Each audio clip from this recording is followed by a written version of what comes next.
muita saúva e pouca saúde, os mares do Brasil são. Obrigada, homens da minha vida. 6 hours is riding the subway between bloody medicines.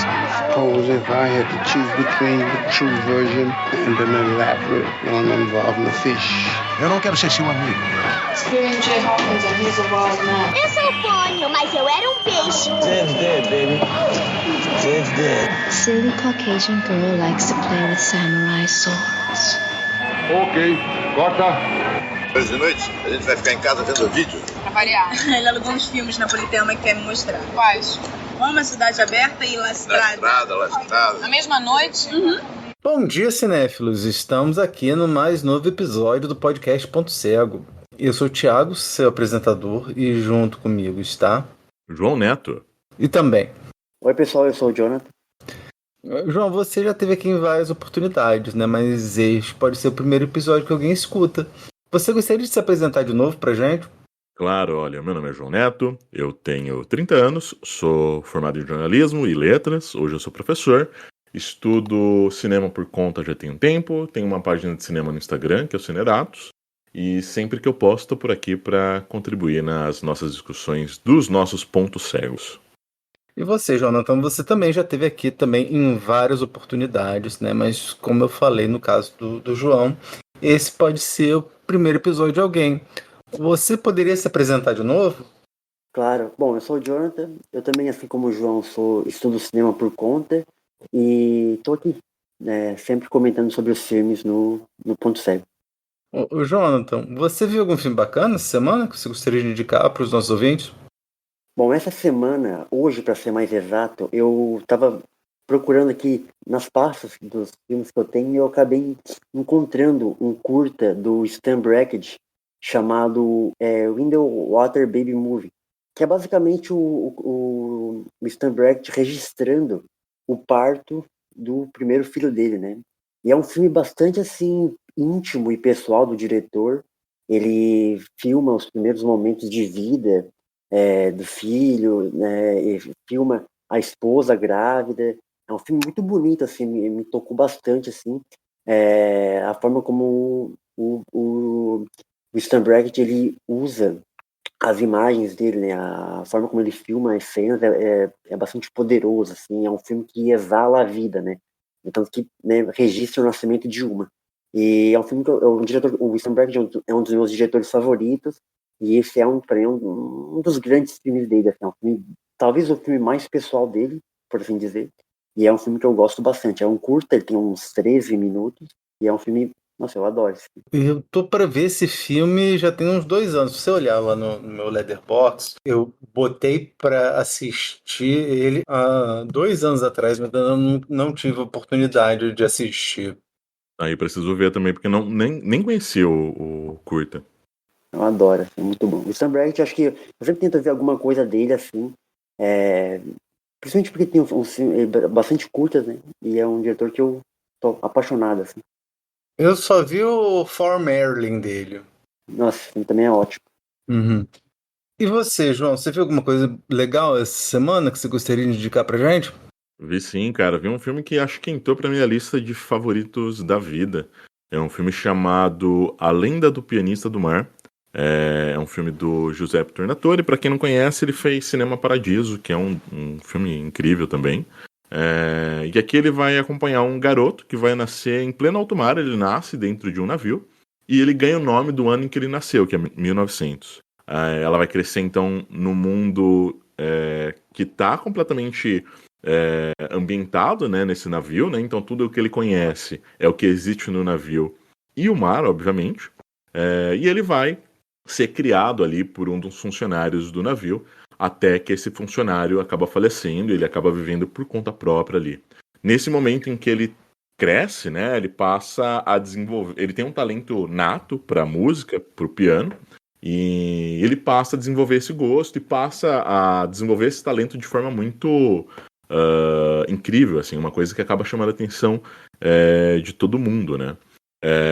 E aí, obviamente, esse filme não é narrado a partir da perspectiva dele, mas a partir da perspectiva de um companheiro de navio dele, um outro músico, que vai narrar todas essas aventuras, né? A história começa justamente quando esse narrador tenta vender o trompete dele e passa a contar sobre essa história, né? E a gente vai vendo, a partir de elipses, o crescimento, o desenvolvimento, o amadurecimento e, eventualmente, a suposta morte dele em algum momento. É um filme belíssimo, assim. Eu acho que o Giuseppe Tornatore ele consegue lidar muito bem com uma questão de nostalgia e com a questão de encantamento com o mundo, ao passo de que também existe uma certa desilusão. E essas coisas meio que se completam em algum ponto. Eu fiquei completamente embasbacado com o filme. Até agradeço aqui a Thalissa por ter me indicado e assistido comigo, que foi, olha, uma descoberta. É com o Tim Roth esse filme, né? Esse mesmo. E ele tá muito bem no filme, cara. Quando é que ele não tá bem, né? Ele é um ótimo ator, cara. Yeah.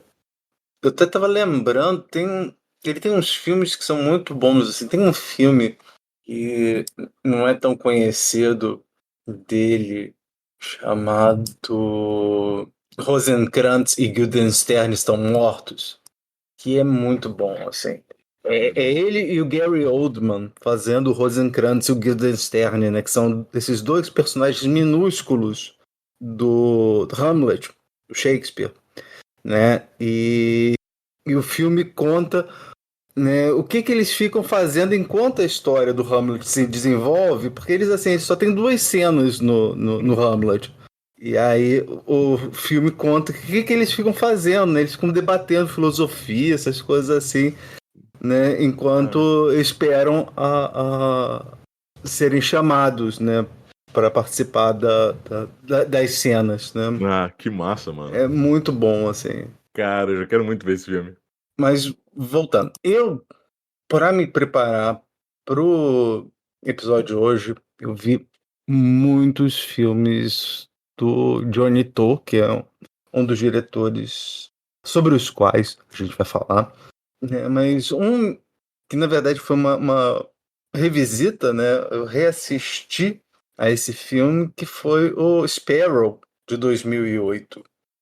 É um filme muito legal. É a história de um grupo de trombadinhas, né, de pickpockets, né, que acaba, né, encontrando uma mulher e aí tentando ajudar essa mulher a se livrar de uma situação que ela está presa. E é muito legal, assim, é um pouco, me lembra muito o Pickpocket do Bresson, né? Assim, tipo, seria o Johnny To fazendo o Pickpocket, né? E tem cenas belíssimas, né? Tem uma determinada cena com todo mundo com guarda-chuva que é sensacional. Eu recomendo muito quem tiver oportunidade de assistir esse filme, que assista, porque é muito legal. Então, indo pro tema dessa semana, eu e o Jonathan, a gente estava vendo, né? Porque a gente encerrou o mês em homenagem a cinema brasileiro, e a gente estava pensando no que a gente podia falar, né, para esse episódio. E aí o Jonathan sugeriu a gente falar sobre cinema de ação de Hong Kong. E não é a primeira vez que a gente está falando sobre filmes de Hong Kong, né? Eu e o João e o Rodrigo, a gente fez um episódio sobre o Wong Kar-wai, mas antes, se eu não me engano, antes do episódio do Wong Kar-wai, a gente fez um episódio sobre Kung Fu. Sim. Né? Que é fantástico, assim, né? Os filmes que a gente discutiu foram bem legais, né? Foi Five Fingers of Death.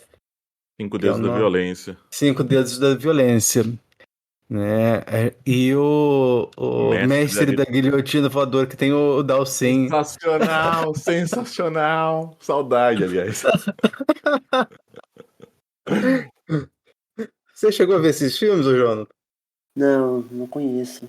A gente também falou num episódio sobre os filmes que inspiraram o Tarantino. A gente falou sobre o Perigo Extremo, o City on Fire, do Ringo Lam, que, aliás, tem ligações com um filme que a gente vai discutir mais tarde. Mas eu gostaria de saber de vocês, né? Assim, quando a gente fala em cinema de ação de Hong Kong, na verdade, nesse aspecto, nesse episódio, a gente está mais focado lá no famoso Gun Fu, né? Que é o Kung Fu com arma, né? Mas quando a gente fala, né, nesses filmes de ação de Hong Kong, o que vocês pensam? Qual é a sua experiência com esse tipo de filme? Não, acho que a primeira coisa que me remete, assim, tipo, logo de cara é a minha infância, porque eu via muitos filmes do Jack Chan, do Bruce Lee com meu pai, assim. Então, tipo, já me remete, assim, a um cinema que eu já via desde muito jovem.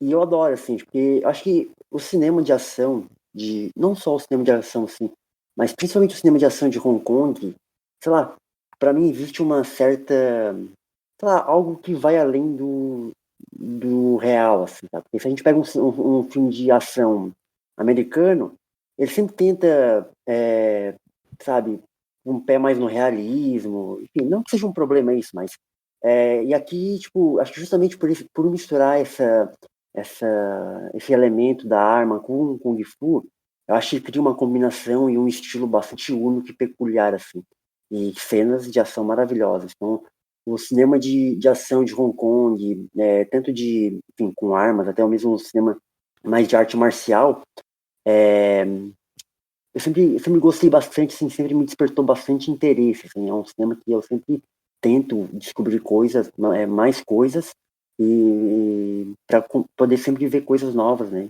E sempre com coisas muito boas que vem daí. E você, João?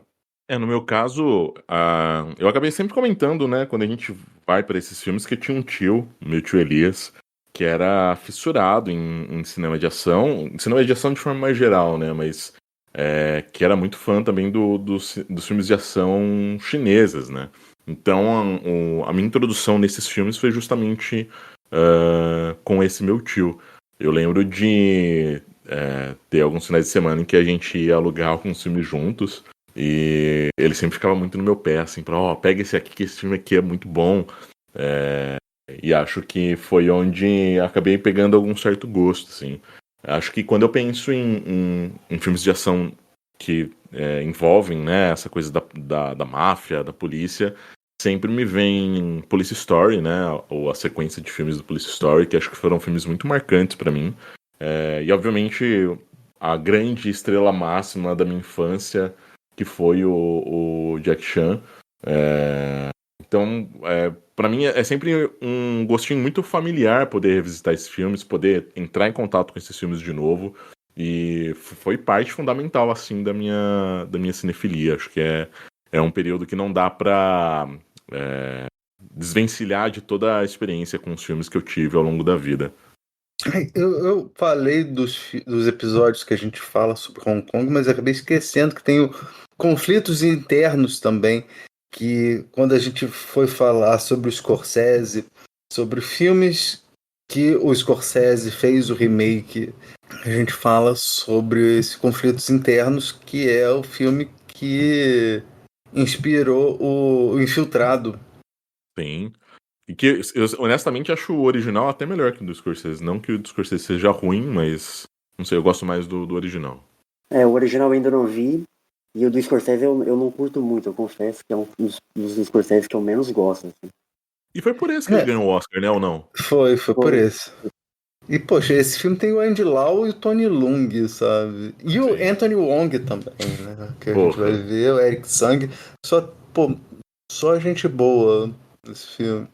Yeah. E eu lembro que tem alguns filmes, né? Além dos filmes que a gente teve episódio, eu lembro que eu tenho um filme que eu gosto muito também, que é um filme que realmente mistura artes marciais com filme policial, que se chama Justiça em Dose Dupla.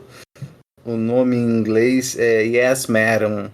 É um filme com a Michelle Yeoh e a Cynthia Rothrock. é tudo que você pode esperar dessas duas grandes atrizes de ação lá dos anos 80, né? Tem cenas memoráveis, assim. Tem uma cena que as duas derrotam uma gangue inteira, né? E eu lembro, eu não sei, eu não tive essa conexão de infância com esses filmes, né? Eu cheguei a esses filmes bem mais velho, assim, porque meu pai não se ligava muito, eu não tinha um tio Elias para me introduzir a esse gênero, né? Eu tive que ir por coisas que vi na internet, né? E não, vira e mexe, eu assisto alguma coisa. Eu gostaria de fazer um episódio que a gente pudesse voltar aqueles episódios, aquele episódio que a gente mencionou de Kung Fu, né? Fazer alguma coisa sobre o Wuxia, né? Se não com a Michelle Yeoh, podemos fazer com a Cara Rui também, que é uma atriz que eu gosto muito. Aliás, ela até trabalha no segundo filme do Conflitos Internos, né? Porque Conflitos Internos são três filmes, né? É uma trilogia. Mas isso daí é mais pra Kung Fu, né? A gente, não sei, eu tava pensando, vamos ver se a gente faz, né? Nos próximos 100 episódios a gente faça alguma coisa. Volte a falar sobre Kung Fu, que é um gênero que eu gosto bastante. Eu gostaria de conhecer mais. Pô, legal. Eu acho que vale só a pena citar que a gente fala desses filmes, né? Que obviamente existe uma produção local que é muito importante, que fomenta todo um cenário, né? Muito importante ali no cinema asiático, mas que houve uma influência muito grande aqui no Ocidente, né? Eu acho que quando a gente pensa até principalmente no cinema hollywoodiano, existe uma influência muito boa, assim, que traz uma renovação muito grande.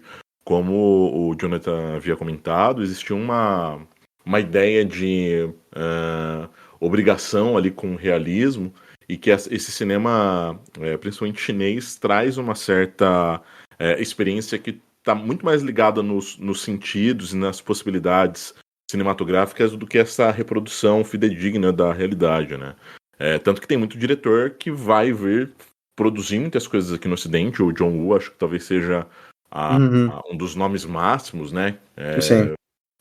Entrou ali em Missão Impossível, fez outras tantas coisas e produz até hoje. Se eu não me engano, ano passado teve um filme dele. Silêncio da Noite, se eu não me engano. Uma coisa assim. Eu vi ele, acho que final do ano passado, se não me engano.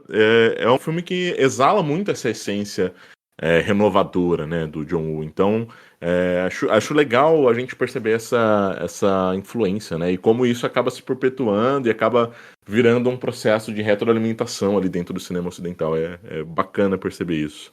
Não, você vê a influência do cinema de Hong Kong em Hollywood a partir do começo dos anos 90, né? Você vai ver algumas coisas, né? Como o Demolition Man, né? Dizem Sim. que assim, tem várias características de filmes do John Woo, né? Aquela câmera lenta, né? Você vê o Cães de Aluguel do Tarantino, né? Você vai ter o Harvey Keitel atirando com duas pistolas, né, em clara referência aos filmes do John Woo, né, porque sempre tem um personagem que atira com duas pistolas, né, e você vai ter Matrix, né, Matrix. Sim. Eu acho que é justamente isso, né, ele meio que escapa dessa ideia de ficar muito focado no realismo, né, e acaba abraçando algumas coisas do cinema de Hong Kong, né? Nossa, muito, cara. Eu acho que até essa renovação estética que o Matrix propõe, né, e que acabou influenciando também uma geração de filmes aí no início dos anos 2000, é muito por conta dessa influência, né? Essa coisa de buscar um lastro ali dentro daquele mundo, um lastro que foge dessa realidade impositiva. É muito desse processo de buscar referências que não estão tão óbvias aqui no Ocidente. Isso é massa.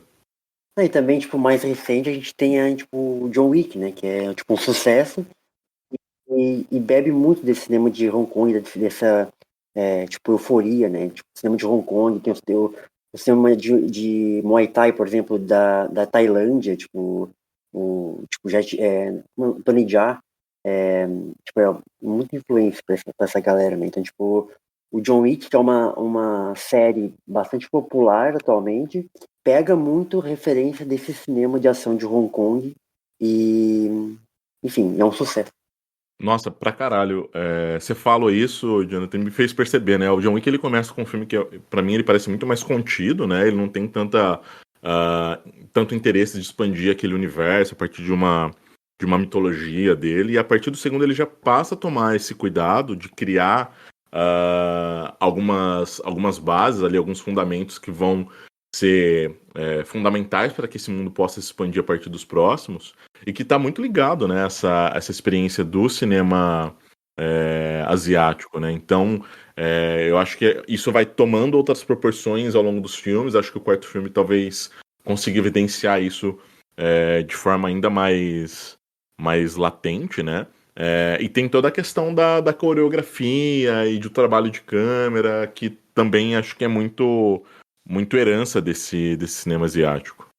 E não só Hollywood, né? Você tem também, né, lá no final dos anos 80, começo dos anos 90, né, um movimento lá na França chamado Cinéma du Look, que até minha mãe pergunta se é do Luc Besson. Não, é look de imagem, né? Mas aqui é capitaneado justamente pelo Luc Besson, né? E o Luc Besson tem também, assim, tipo, uma grande influência, né? Tanto que ele quis fazer um remake de um dos filmes do John Woo, né? Se eu não muito me engano, do próprio Matador. Sim. E é engraçado que eles existe uma sinergia, né? Você vê umas influências, diretores que influenciaram o John Woo, né? Você pode ver, assim, tipo, Walter Hill, né? Até a gente vai falar um pouco mais quando a gente for falar do Matador, mas e aí ele vai acabar influenciando outros diretores, né? Tem a mesma coisa com o Johnny To também. É isso, né? Assim, tipo, mostra que esse pessoal não fica ensimesmado, assim, né? Não fica preso a um só tipo de cinema, né? Sim, acho que tem essa busca, né, por renovação quase como uma necessidade básica, assim, para que o cinema possa se manter vivo ali para eles, né? Uhum. Mas acho que é isso, acho que tô satisfeito agora. E você, Jonathan? Não, também tô.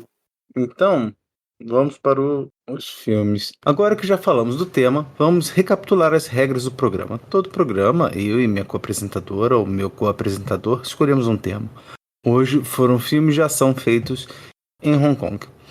Então, eu escolhi um filme dentro desse tema, ao qual o Jonathan ainda não havia assistido, e o Jonathan escolheu um a que eu ainda não assisti, ou seja, 2 filmes que estavam lá nos nossos pontos cegos.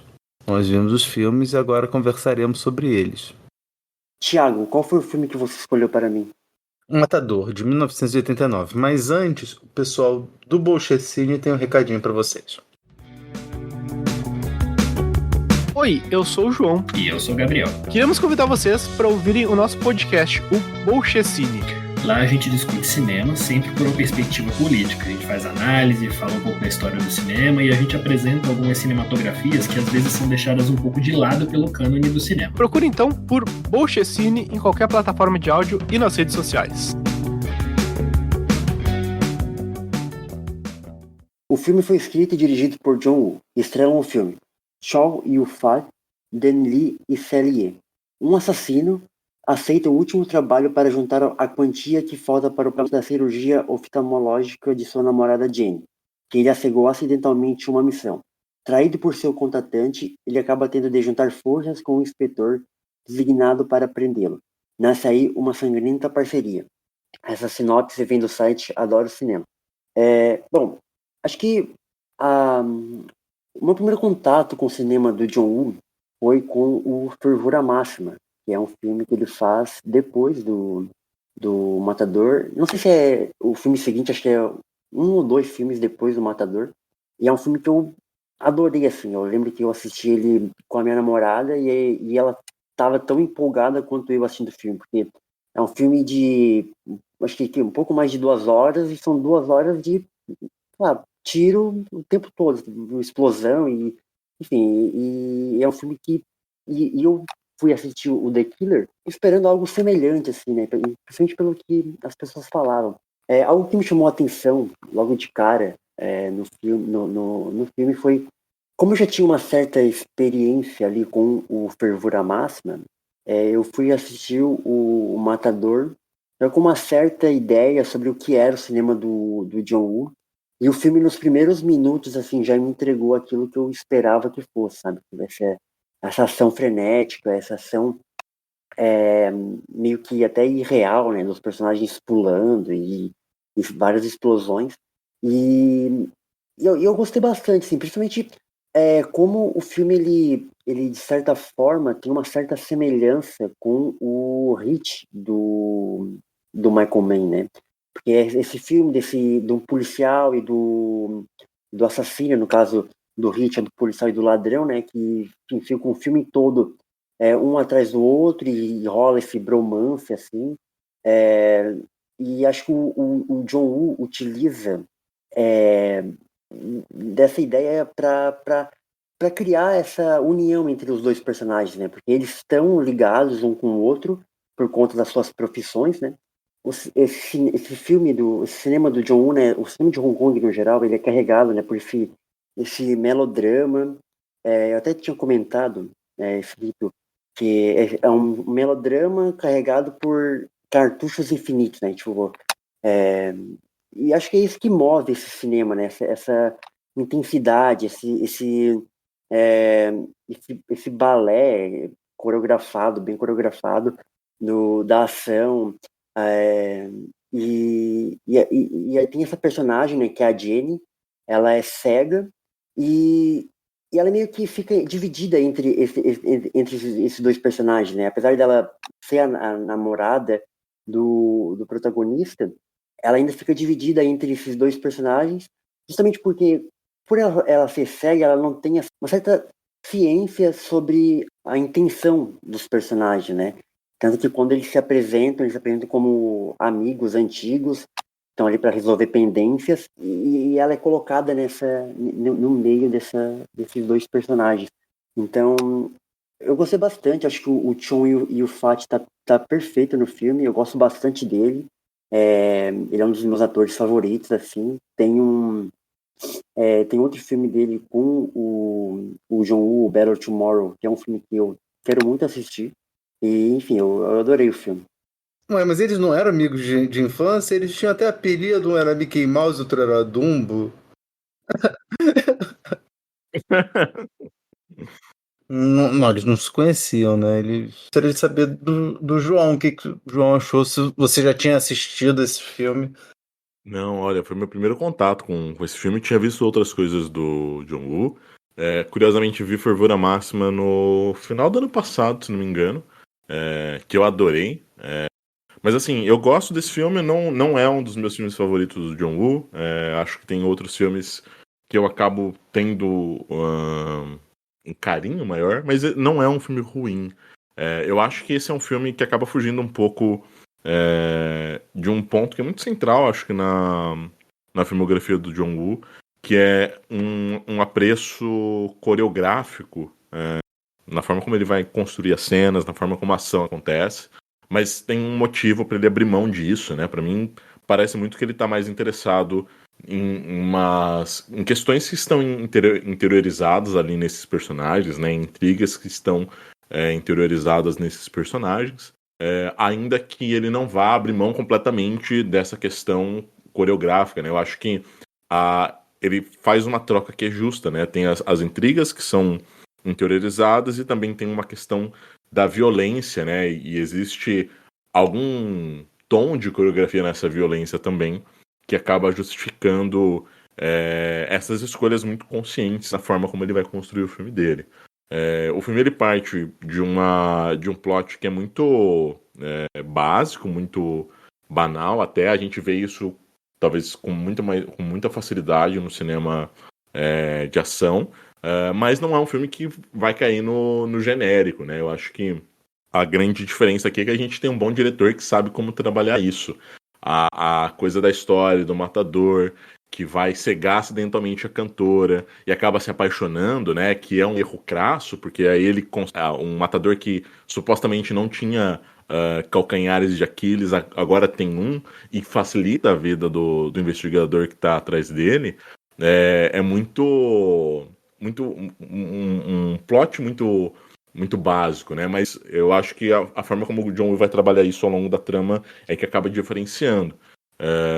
São personagens, né? Um personagem do matador e o personagem do detetive, que são antagonistas naturais, eles ocupam posições opostas dentro da trama, mas é legal porque em um certo ponto eles compartilham algumas similaridades, principalmente quando a gente pensa na questão de caráter, de moral, e que mesmo que eles venham desses pontos que são divergentes, né, ainda assim existem coisas que aproximam eles e que traz uma complexidade para tudo que vai ser construído ali dentro.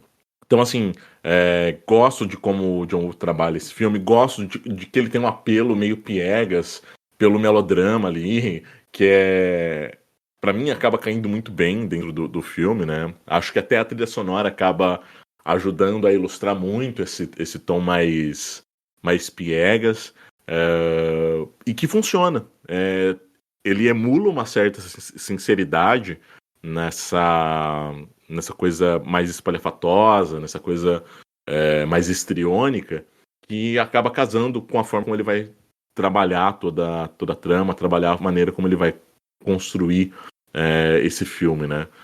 Como eu falei, não é o meu filme favorito dele, eu acho que tem outros que acabam entrando na frente. O próprio Filme Máximo, eu acho que é um filme que pra mim soa um pouco mais equilibrado, mas com certeza esse é um grande filme de ação. Que mal lhe pergunte, qual que é o seu filme favorito? É Face Off, né? Não tem como. Porque tem o melhor artista da família Coppola, tá trabalhando. Eu um dia vi alguém, isso já tem muito tempo, né? Vi alguém comentando que esse filme, o Face Off, assim, é genial, porque você tem um ator que faz overacting, né? Que é o canastrão, que é o Nicolas Cage, e você tem um underacting, né? Que é o Travolta. Então, você tem o John Travolta, né? Imitando o Nicolas Cage, e o Nicolas Cage imitando o John Travolta, sabe? Os dois, assim... Cara, que filme sensacional! Que filme sensacional! Mas, pois bem, fala em filme, essa relação do policial com o assassino, né, me lembra um filme que é um filme noir que eu espero, se a gente voltar a falar de noir, eu quero falar sobre esse filme, que é o This Gun for Hire, que em título em português é Alma Torturada, que é com a Veronica Lake e o Alan Ladd, né? O Alan Ladd faz um assassino de aluguel, assim, tipo, muito badass, assim. Aliás, né, ele usa um sobretudo cinza e um chapéu preto, né? Se lembra muito. Um outro filme também que também acho que serviu de inspiração pro John Woo, né? Que é o filme do Melville, né? O Samurai. Né? Que é justamente isso, né? Que é um matador com um enorme código de honra, né? E que é traído pelo contratante, pelo chefe dele, e aí sai fazendo justiça, né? Por assim dizer. É um filme que eu gosto muito. Você já viu, não já viu, João? Já vi sim. Filmaço. Eu gosto muito também, né? Melville também é um diretor que eu acho que valeria a pena a gente falar.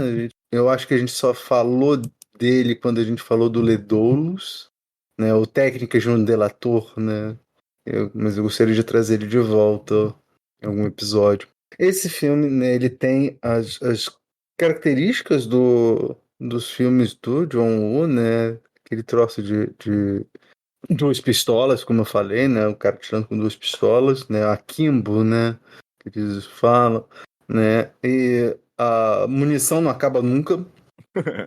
A munição não acaba, sabe? Ele fica slow-mo, né? Assim, tipo, é sempre em câmera lenta, né? Ele usa bastante o uso de câmera lenta. Mas ele, sobretudo, ele usa muito simbolismo cristão, né? O John Woo tem isso de usar nos filmes dele, assim, cenas na igreja, e aí sempre com muita pomba, com vela, né? E eu lembro que naquele filme que a gente falou, no Face Off, tem o confronto entre o John Travolta e o Nicolas Cage, é numa igreja, né? Então você vê que aí, né, nesse filme de 89, ele já estava fazendo esse simbolismo. Eu não saberia dizer se o John Woo é cristão ou não, mas é inegável que os filmes dele têm muito simbolismo cristão, né? Sim. A primeira cena desse filme, né? Já começa na igreja. Até o cara pergunta, você é cristão? Você é cristão? Ele, não, eu gosto de vir aqui por causa da paz. E é engraçado que aí depois você tem um tiroteio enorme, né? Contraste. Eu falei que a gente que teve um filme que a gente tratou aqui, que é o City on Fire, né? Que é acho que é o Perigo Extremo do Ringo Lam. E é engraçado, né, que os dois atores principais desse filme, o Perigo Extremo, são os dois atores principais desse filme, só que eles estão fazendo papéis ao contrário, né? Porque o Chow Yun-fat faz um policial infiltrado nesse filme e o Danny Lee faz o bandido. Nesse filme, né, no Matador, é o contrário, né? O Danny Lee é o policial e o Chow Yun-fat é o assassino. Olha só, curioso.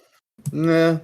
Eu não saberia dizer, eu acho que se calhar também, eu acho que Fervura Máxima, né, estaria na frente nos meus filmes favoritos do John Woo. Na verdade, o próprio filme a gente ficou brincando, mas eu gosto bastante do Face Off, né? Better Tomorrow, eu lembro de ter gostado, faz tempo que eu assisti, mas eu lembro de ter gostado. Eu não fui um dos maiores fãs do Bullet in the Head. Eu gosto, cara. Eu gosto. Não sei. Não acho sensacional, mas eu gosto. Não sei. Tipo, mas assim, dos que eu vi, eu acho que o que eu menos gostei, eu acho que foi esse, assim. O Alvo, você assistiu, Thiago? Assisti. Eu gosto pra caralho desse. Com o Van Damme? Mas eu não sei, me veio à mente, me veio à cabeça o Matador, e aí, por sorte, o Jonathan ainda não havia assistido, porque eu acho que se eu tivesse escolhido Fervura Máxima ou então o Face Off, vocês dois já tinham assistido, né? Sim. Então, foi a escolha que eu fiz, né? Por sorte, o Jonathan não havia assistido, e você também não tinha assistido, né? Não, primeiro contato. Vocês estão satisfeitos? Eu tô. Jonathan.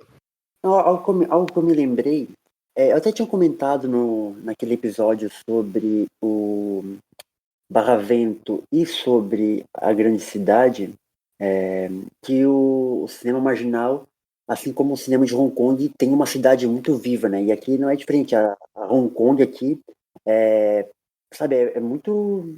Parece que ela é como se fosse um personagem mesmo da trama, né? Aquela cena do personagem lá, que é um momento que os dois protagonistas, eles falam pra Jenny que eles são amigos de infância, mas tem uma sequência depois, nos prédios, assim, e mostra a cidade e toda, enfim, parece que engolindo aqueles personagens.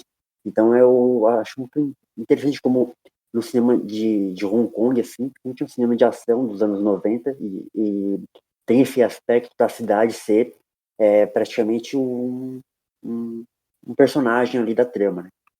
Eu acho que não só o de ação, eu acho que assim, o Johnny To, a gente vai falar isso mais tarde, né? Porque ele tem vários outros gêneros, né? Ele transita por vários outros gêneros, e aí nos filmes de romance dele, como o Don't Go Break My Heart, os próprios filmes do Wong Kar-wai, né? Os próprios filmes do Wong Kar-wai, né? Você a cidade como um personagem, né? Sim, é muito, muito importante ali pra Tama, né? Nesse filme que eu falei, o Don't Go Breaking My Heart, um dos personagens, né? É a história de um triângulo amoroso. Aí um dos caras, um dos pretendentes da mocinha é arquiteto. E aí ele vai mostrando pra mulher os prédios que ele tá fazendo, né? Então, sabe? E aí mostra disso que tem muito a ver com a China, né? Que se você ver, você vai ver que o real estate, né? O mercado imobiliário chinês está crescendo e está fazendo umas coisas, está fazendo umas obras, né? Que causam bastante impressão nas pessoas, né? Sim. E aí eu acho que nesse filme, já em 2011, né? O Johnny To vai mostrar, né, como Hong Kong está ficando uma cidade do futuro, né? Interessante como o Johnny To trabalha a cidade, né? Isso, né? E também nos filmes de ação, né? Tanto no Breaking News quanto no PTU, né? Tem várias referências à cidade de Hong Kong, né? Pois bem, então vamos para o próximo filme. Jonathan, qual foi o filme que você escolheu para mim? The Mission, de 1999. Eu ia falar do The Mission, mas antes, o pessoal do Cultura Pop Rigor tem um recadinho para vocês. Oi, eu sou a Adri e juntamente com o Mark faço o podcast Conversa Fiada Matou Carambola, o podcast do Cultura Pop Rigor. No CFMC falamos de cinema, música e muitas aleatoriedades. No CFMC no cinema, dissecamos filmes sempre com boas doses de senso de humor e sarcasmo. Seja bem-vindo ou bem-vinda e não deixe de acessar o nosso site culturapoprigor.com.br. O filme foi dirigido por Johnny To e escrito por Nai Hoi Yao. Atua no filme Anthony Chow Sen-won, Francis Yin, Jackie Chung-yin Louis, Roy Chong e Suat Lan. Sinopse. O líder da tríade, Brother Lung, Ed Ko, sobrevive a uma tentativa de assassinato e, para se proteger, reúne uma equipa. Essa daí, além de tudo, é uma tradução para português de Portugal. Reúne uma equipe de 4 homens como guarda-costas, confiando a sua vida à habilidade dessas 4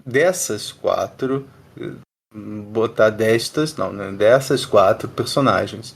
Estes 4 homens são bastante mortais com uma arma carregada e coordenam muito bem como uma equipe, só que ainda não o sabem. Essa sinopse vem do site Filmou e deve ter sido um português que escreveu. Em 2019, eu já falei aqui, né, que eu fiz um curso com o Marcelo Miller sobre cinema brasileiro.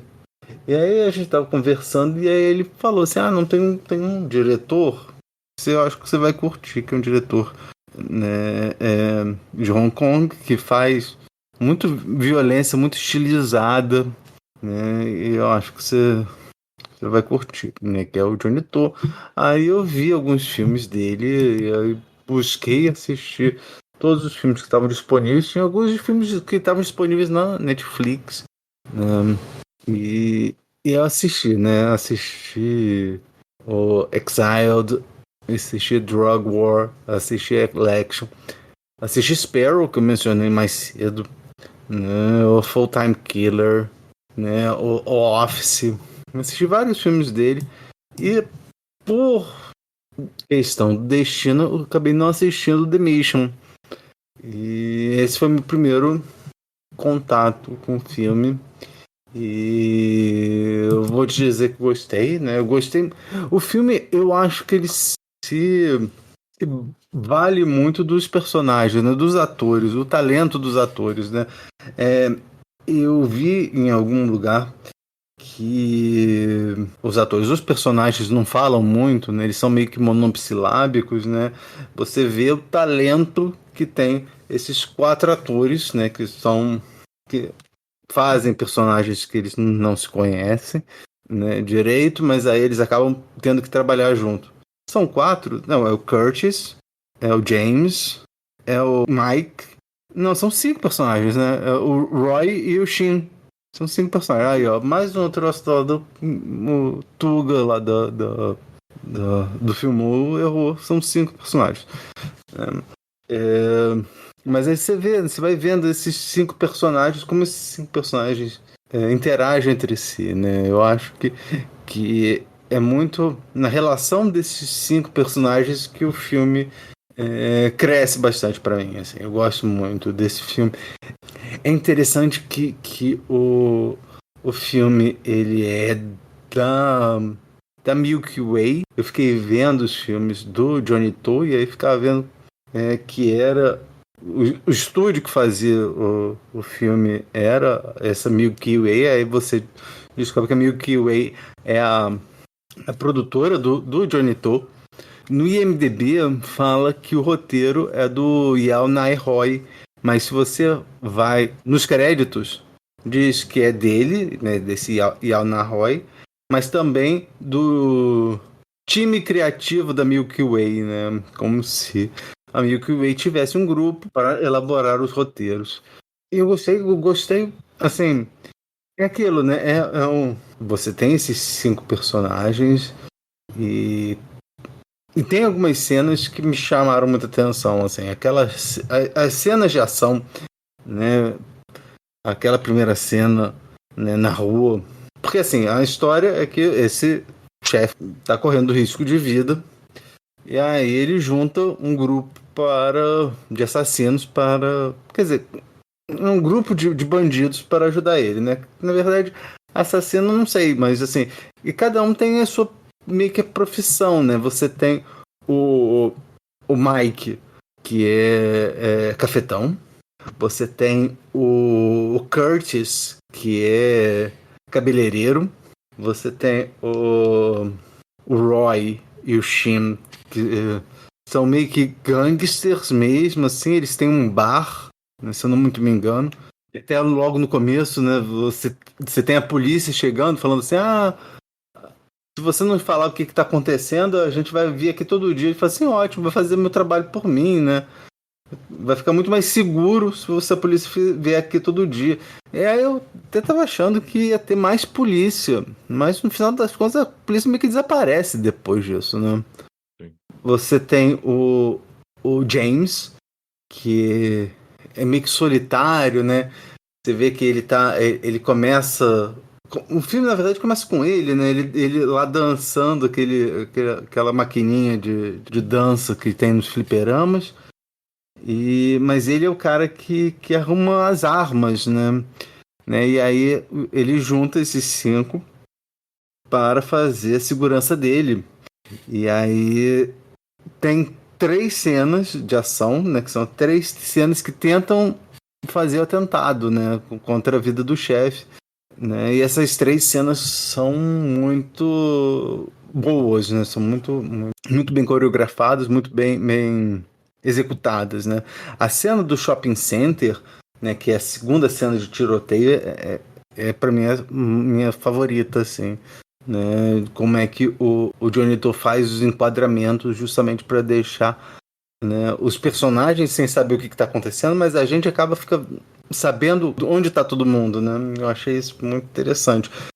E também tem uma determinada cena, porque assim, os personagens estão sempre muito tensos, né? Estão sempre muito nervosos, eles não podem dar mole em nenhum momento, né? Mas teve uma determinada cena em que eles estão no escritório do chefe lá da Tríade, e aí eles estão lá esperando, e aí nota uma bolinha de papel e aí eles ficam jogando futebol com a bolinha de papel, enquanto assim as secretárias estão passando, assim, eles ficam fingindo que não estão jogando, mas entre si, né? E aí você começa a ver, esse filme você vê, no começo eles estão bem distantes uns dos outros, mas você vai vendo como é que eles vão criando um laço de amizade que vai ser fundamental pro desfecho do filme.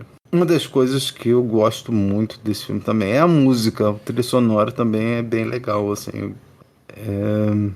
Mas eu não sei, o que vocês acharam do filme? João, se foi a primeira vez que você viu esse filme, se não foi, mudou alguma coisa desde a sua primeira vez que você viu? Foi, cara, acho que na verdade é o primeiro contato com qualquer obra do Johnny To. E acho que foi um bom começo. Na real, eu gostei mais do The Mission do que do The Killer. E pra mim é muito engraçado perceber que quando a gente para assistir esse filme, a gente tá entrando num universo que é completamente masculino, né? Tem variações dessa mesma masculinidade. E pra mim a trama toda é um grande desenvolvimento em que os personagens passam a se conhecer e criar laços, né? E acho que esse lance da masculinidade, pra mim, a cena que acaba exemplificando mais isso é quando eles estão chutando uma bolinha de papel e até os caras mais sisudos, mais carrancudos, a hora que a bolinha de papel para no pé deles, eles chutam também. E não sei, me parece muito uma coisa de homens fazendo coisas de homens, por mais bobo que isso possa soar. E realmente acho que o filme se debruça muito sobre essa questão dos tratos masculinos e desses acordos não ditos que são feitos entre essas representações de masculinidade, né? Tanto que o conflito maior acontece justamente quando a gente tem uma mulher envolvida dentro desse grupo de homens, né? Até então tudo acho que funcionava mais ou menos muito bem, e a presença dessa mulher acaba desbalanceando tudo e que faz com que a trama acabe criando, né, impasses ali para que eles tenham que lidar. A cena que você falou do shopping, para mim realmente é a cena mais sensacional do filme, né? É como até se aquele tiroteio ele não precisasse dos tiros, né?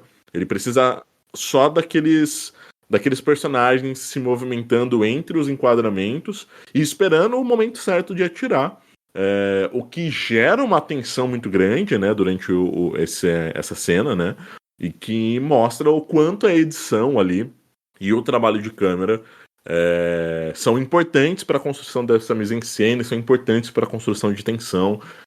Tudo parece tão bem relacionado ali dentro que acaba sendo... Porra, que trampo, sabe? Puta, eu fiquei realmente embasbacado, assim, com essa cena, né? Enfim, mais uma vez, volto a reforçar aqui, né? Um filme sobre esses caras que estão aprendendo como lidar com eles, mas tudo isso trabalhado de forma muito, muito minimalista. Eu acho que esse cuidado do diretor de fazer essas construções sem precisar ser literal demais e deixar justamente para que a gente acabe subtraindo desse contexto aquilo que está sendo encenado é muito, muito bacana, assim. Enfim, o filme acho que acaba sendo bastante equilibrado nesse sentido, e como eu falei, acho que é um filme que eu acabei gostando até mais do que o filme anterior que a gente comentou. Filmaço. Como eu falei, uma coisa que o Marcelo tinha me dito, né, que o Johnny To, ele faz muito filme de ação, mas assim, ele faz várias outras coisas, assim, ele tem... O Marcelo falou assim, ele faz musical, ele tem um filme chamado Office, de 2015, com o Chow Yun-fat e a Sylvia Chang, que é um musical, sabe, num ambiente de ações, essas coisas assim, né? No mercado de ações, né? Um musical. E é engraçado que ele vai falar sobre a crise de 2008 em vários outros filmes, né? Né? Nesse que eu falei que é um romance, né? O Don't Go Breaking My Heart vai falar sobre isso. No Vida Sem Princípio também ele vai falar sobre isso, sobre a crise de 2008.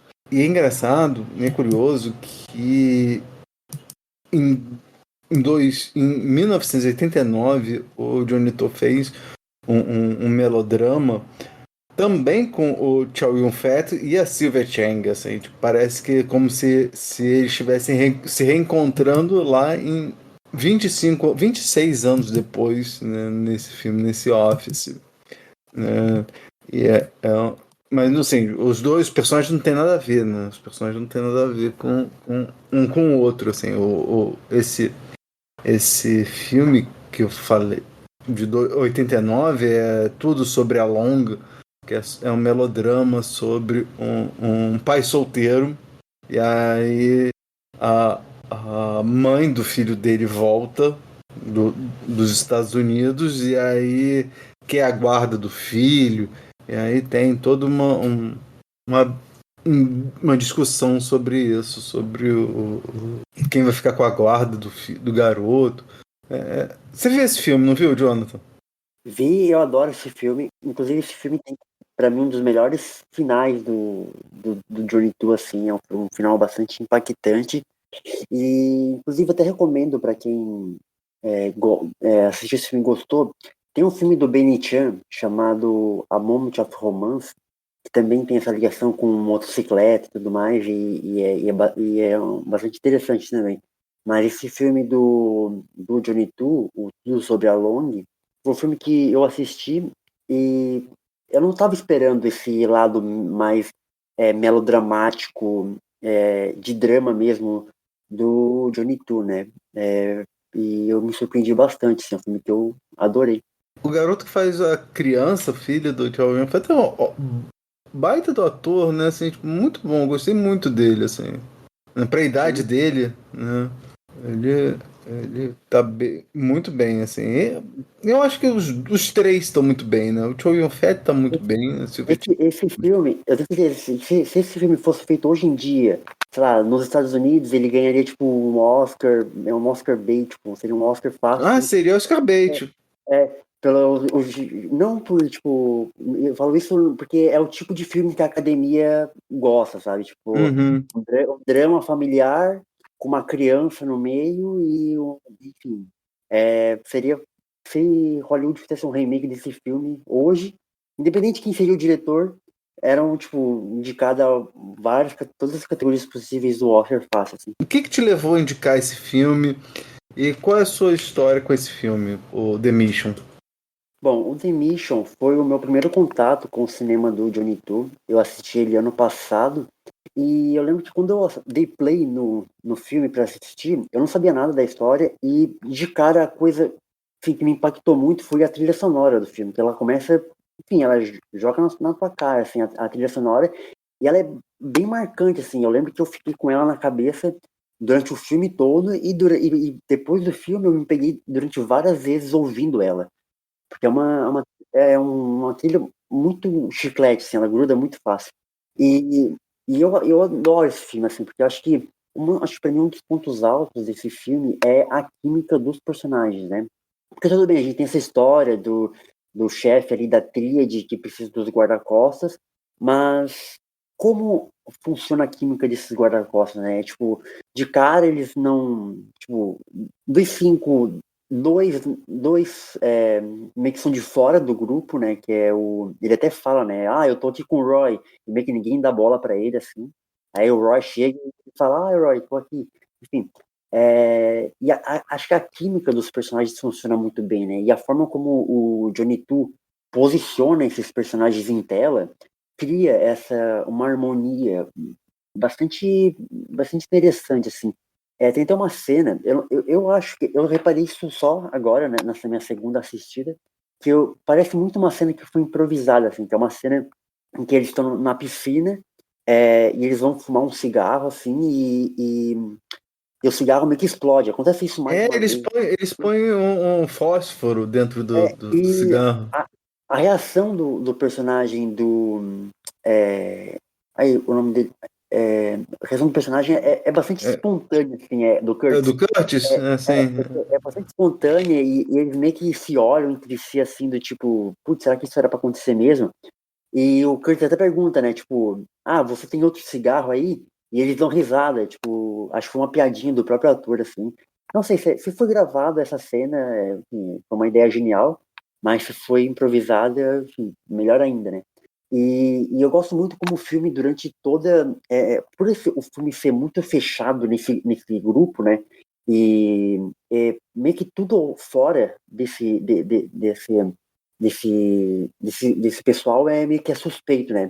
Então, sei lá, o cara que passa com um carrinho de limpeza, uma pessoa que tá na rua aleatória, um guardinha, parece que todo mundo é suspeito ali e tá querendo matar o chefão da tríade, né? Então o Johnny To, ele também cria essa tensão muito grande, né? De todo mundo aqui é um suspeito. Tem até aquela cena quando eles estão no shopping, né? E tem várias cenas no shopping, na verdade, tipo, meio que acho que fica o escritório do chefão. E tem aquele personagem que no começo da trama ele é um dos guarda-costas do chefão, e ele meio que foge, né? Porque ele fica com medo e depois ele tá lá limpando, né? E o personagem do chefão dá um dinheiro para ele ali, ele acaba salvando o personagem de mais uma tentativa, né? Que a redenção dele por ele ter deixado o chefe dele de lado lá no começo do filme. Então, eu gostei bastante, assim, acho que principalmente nessa harmonia entre os personagens, né? É um grupo, eles estão muito bem juntos, assim, né? Acho que isso vem muito do fato do cinema de Hong Kong sempre trabalhar com os mesmos atores, assim, tipo, é sempre a mesma galera que tá ali fazendo filmes juntos, então acho que isso ajuda a criar uma certa química entre os atores e consequentemente os personagens. E é um filme que eu adoro, assim, ele cresceu ainda mais na minha revisão. E é um final, é um filme também sobre lealdade, assim, porque o final, ele meio que te deixa com uma pulga atrás da orelha, assim, porque, o cara vai matar o amigo dele e tudo mais, aí no final, enfim, não vou dar spoiler aqui, mas meio que as coisas acabam se resolvendo, assim, e é até meio sarcástico, assim, né, o personagem do Curtis, ele sai com um sorrisinho, assim, de lado, é um filme. É a única vez que ele sorri, né? Ele tá sempre sério, né? Ele é o homem de gelo, como eles falam no filme. Exatamente. E ele dá esse sorrisinho e na hora eu tipo, quando eu vi pela primeira vez, eu fiquei assim, tipo, putz, será que esse sorriso é de, sei lá, de coração de gelo, tipo, de vilão, que ele virou um vilão, ou se é tipo, tipo, a gente tá com a situação toda controlada, né? E, enfim, eu adorei o filme, assim, acho que é um filme que é um dos meus filmes favoritos. Acho o Johnny To é um grande diretor, e acho que esse é um ótimo filme para iniciar, assim, na carreira dele. Comecei bem, então. Primeiro contato, já me amarrei no filme. Eu gostei também, e fiquei feliz por só ter visto ele agora, né, pra gente poder colocar ele no episódio. Mas gostei. Vocês têm mais alguma coisa para adicionar? Eu acho que não. Eu também tô satisfeito. Então, vamos falar de streaming agora no quadro Tem na Netflix? Tem na Netflix? Tem no Netflix? Tem na Netflix? Tem na Netflix? Tem na Netflix? Tem na Netflix. Então, João, que filme você viu recentemente? Alguma plataforma de streaming que você gostaria de recomendar pra galera? Cara, eu não tenho visto nada assim ultimamente. Eu tô tentando reorganizar a minha vida agora que eu tô durante o recesso escolar. Mas eu vi que entrou na HBO Max um filme que acho que é parada obrigatória pra todo mundo, que é Kramer vs. Kramer. É um filme do Robert Benton. E basicamente vai acompanhar o Kramer, que é um homem que vive para o trabalho, né? Ele dá pouco espaço para que a família tenha algum tipo de relevância na sua vida, né? E aí, por conta disso, né? Por conta dessa dinâmica, a Joana, que é a mulher dele, simplesmente entra em parafuso e resolve que ela não consegue mais lidar com essa situação e vai embora de casa, deixando o filho deles para trás, o Billy.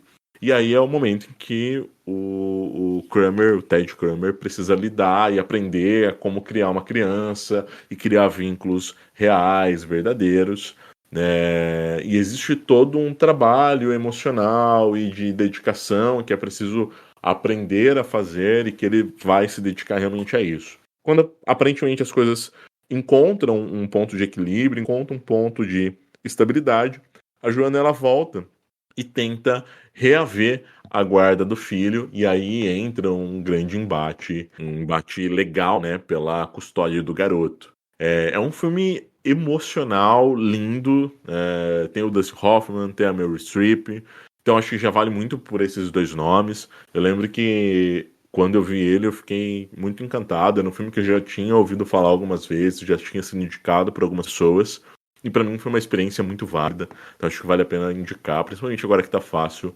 na Max. A gente falou desse filme no nosso episódio 39, que foi num episódio em novembro, que filmes lançados em 79. E aí a gente falou desse filme e um filme chamado Herdeiros da Morte, né? Você gosta desse filme, Thiago? Do Kramer vs Kramer? É. Gostei. Foi meu primeiro contato com ele, porque foi o Rodrigo que escolheu, né? E eu achei ótimo. O Dustin Hoffman e a Meryl Streep estão... Bem, a Meryl Streep ganhou um Oscar, né, com esse filme. Yeah. Foi o primeiro de vários, né? E aí eu, pra rebater, peguei um filme que tem o Jesus Cristo espacial, sabe? Você já viu esse filme? É um filme chamado Herdeiros da Morte, assim, tipo, é uma mistura de Exorcista, Os Pássaros, e aí tem os ETs, aí tem Jesus Cristo, e aí, assim, e bizarro de tudo. Sabe quem faz Jesus Cristo? Assim, Franco Nero. Puta que eu paro. Não. Franco Nero. E assim, ó, vou te falar o elenco. Mel Ferrer, Glenn Ford, Lance Henriksen, John Huston, Sam Peckinpah, Shelley Winters. Cara, como é que o cara conseguiu um elenco pra fazer um filme tão sem noção, sabe? Cara, Franco Nero como Jesus Cristo nossa, consegue ser uma escalação mais inusitada que o Willem Dafoe em A Última Paixão de Cristo. Não, mas não é Jesus Cristo espacial. Maravilhoso. Não, Jesus Cristo espacial, é o Jesus Cristo ET. Pô, eu vou ter que ver esse filme agora. Cara, eu nunca ia pensar nele como Jesus Cristo, mas nunca. O pai do Jesus Cristo espacial é John Huston. Pô, é sensacional, cara. E você, Jonathan? Você viu algum filme legal que está disponível em alguma plataforma de streaming que você gostaria de recomendar pra gente? Bom, tem esse filme, Atsia, de 2007, do Peter Hilton. Ele tá no YouTube. É um filme de 1 hora só. E ele conta a história meio que de... Não, tipo... Ele começa com... o filme é um documentário meio que experimental, assim, sobre um navio cargueiro, né? E ele começa num porto, acho que é na China, inclusive, e dos funcionários desse porto consertando o navio, e depois esse navio, os destroços, né, desse navio encalhado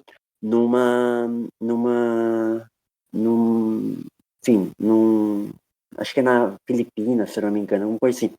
Esse filme vai falar muito dessa ideia, né, de como acho que não é na China, acho que é na Coreia, se não me engano, na Coreia do Sul, que sai esse navio. Ele vai falar muito sobre como, tipo, a mercadoria, tipo, aquilo que é, tipo, em perfeito estado do primeiro mundo, tipo, vira sucata no terceiro mundo, sabe? É um filme bem interessante, assim, ele me causou bastante reflexões quando eu assisti. É 1 horinha só, e é um filme bastante interessante, é um filme muito bonito. Quem quer ver mais filmes do Johnny To, Ele tem alguns filmes na Netflix, né? E aí eu gostaria de recomendar o Life Without Principle, né? Vida Sem Princípio, né? Que vai acompanhar um policial, uma bancária, né? Acho que é gerente de relacionamento do banco, um bandido, né? E aí como a vida deles fica misturada e justamente durante uma das crises da economia, né? Eu não sei se foi o troço do Lehman Brothers. Não foi Lehman Brothers, foi a crise da Grécia. E aí esse filme fala como a crise da Grécia acaba por influenciar a vida dessas pessoas. Bem legal, tá lá na Netflix. E eu recomendo. Recomendo assim, tipo, eu acho que todos os filmes do Johnny To que eu vi, eu gostei bastante. Você tem algum meio de contato, Jonathan? Bom, eu tô ativo no Twitter, né, @hanekawaifu. Tô sempre lá comentando sobre os filmes, sobre coisas da vida. E é onde eu tô mais ativo mesmo. E você, João? Use sempre, vocês me encontram no Twitter, o @João_Neto93, no Instagram, que é o _João, _Neto, e também na página do Cineratos, que é o @Cineratos. Agradeço muito a participação do João e do Jonathan, e claro, agradeço a você que está nos ouvindo.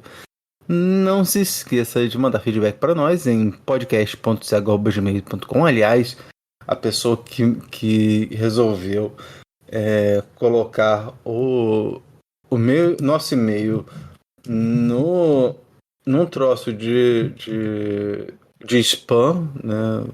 Assim, a quantidade de crédito aprovado que eu tenho recebido nesse troço, assim, minha encomenda chegou, todas as coisas em inglês, pagamento, todas as coisas em inglês. Quem foi responsável por colocar esse e-mail vai para aquele lugar, porque a gente pede feedback, mas assim, isso daqui é sacanagem, né? Assim, olha, assim, foram 135 mensagens de spam desde 23 de junho. Nossa, que pariu. Não é só? olha, encontre solteiras na sua aí ganhou, olha, eu ganhei $1.700, $1.500, $250.000. Nossa! Não é? $13.000. Thiago, olha, você tá bem, cara. É só clicar aqui pra ver o que acontece. Não recomendo não, mas tudo bem. Mas, de qualquer forma, se você mandar a mensagem, eu leio. Vai ser ótimo pra gente saber se está agradando, se não está agradando, o que a gente pode fazer para agradar, né? Eu só não vou responder se ficar mandando, sabe, dizendo que eu ganhei alguma coisa que realmente não ganhei. Mas de resto a gente comenta aqui, faz festa. Então, quem estiver gostando, ou quem não tiver, acho que pode melhorar alguma coisa, por favor, mande mensagem. Voltando. Mande sugestões, né? Como eu falei, mande sugestões, críticas, elogios e compartilhe com todo mundo, né? Pois quando se trata de cinema, todo mundo tem um ponto cego. Daqui da Rua Pareto, eu sou o Thiago. De Jaú, eu sou o João Neto. De Criciúma, eu sou o Jonathan. E este foi o podcast Ponto Cego. Eu sou o Dumbo e ele Mickey Mouse.